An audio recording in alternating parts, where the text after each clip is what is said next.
रेज कइले नी जबिया हो तू हवा जादो जी हम हई साह हो ए जी बड़ा डर लागता लव मैरेज कइले नी जबिया हो तू हवा जादो जी हम हई साह हो तहरा बाबूजी से बात कइल चाहिए हो ए जी तनी अपना बाबूजी से बात करी ना रुका लगावता हाँ लगाई ना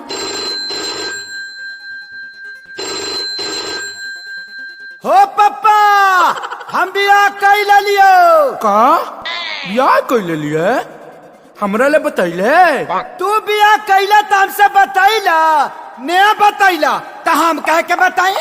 अरे बोकावा तो कुछ दहेजो मिल है रे दहेज नहीं जे घंटा लिहा आ ससुरा ए दैडी डरली नवत कनी मारे जदू दिन पागिले हो जूता से पिटाई दे मुहा पावन मिली तगे जसा फसा पागिले हो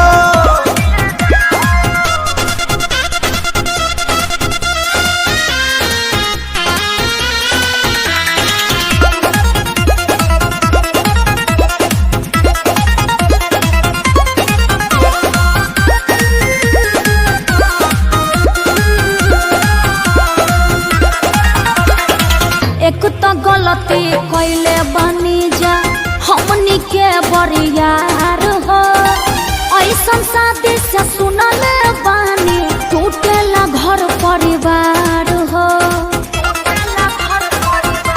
पिताजी एको थप्पड़ न मारी है घरे चल प्यार बड़ी करी है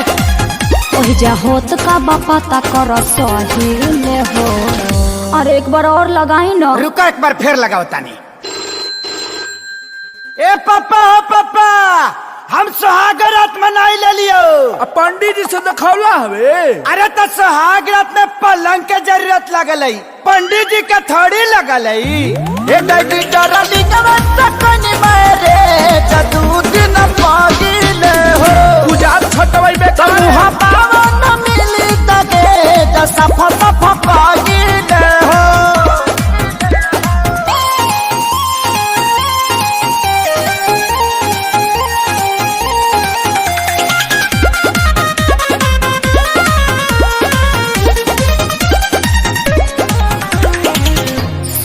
अखिलेश हमार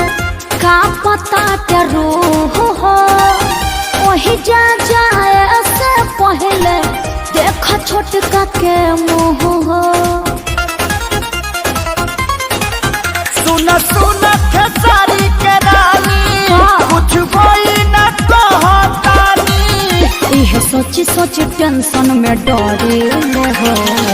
हर एक बार लास्ट प्रयास करो रुक जा एक बार और लगावा है ए बाबजी हो अरे लइको हो गइल का रे हाँ हो गई अरे अभी तो 2 दिन पहले कहता के बियाह कोई हां अरे जियो के ऑफर में डाउनलोड कर ले लाई बाबजी ए दैडी डरली नवत कनी मारे जदू दिन पागिले हो समूह पावन मिली तगे जसा फसा पागिले हो तोरा डार्लिंग को वार्निंग है घर मत लेके आना